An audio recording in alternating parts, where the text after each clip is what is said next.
mostrar al mundo del fútbol la experiencia que tiene Auditel en la tecnología de seguridad de grandes estadios deportivos. Somos probablemente la empresa que más estadios deportivos, más proyectos para estadios deportivos ha desarrollado en el mundo, seguramente. Más de 60 proyectos en España, Copa América, estamos haciendo la Copa África.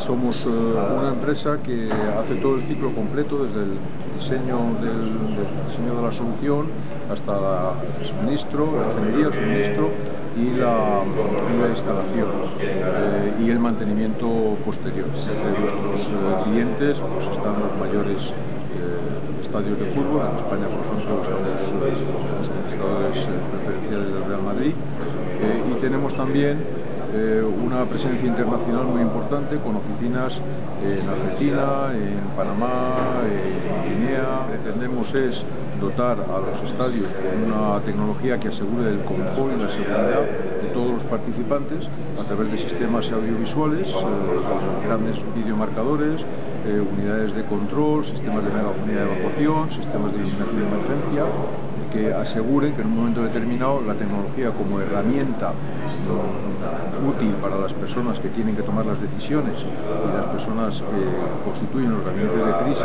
en momentos donde sea necesario actuar, pues ponemos a disposición de estas personas todas estas herramientas.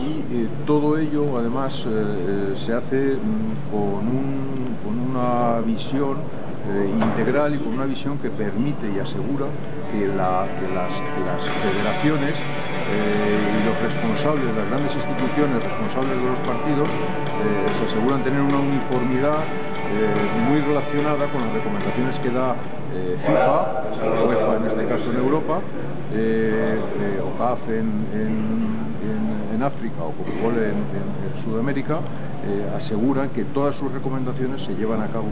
Con esto se consigue minimizar los riesgos. El objetivo es la prevención de la violencia, pero cuando se produce un acto violento, evidentemente dar una herramienta para que pueda las fuerzas de orden, como decía antes, tomar las acciones que deban de tomar.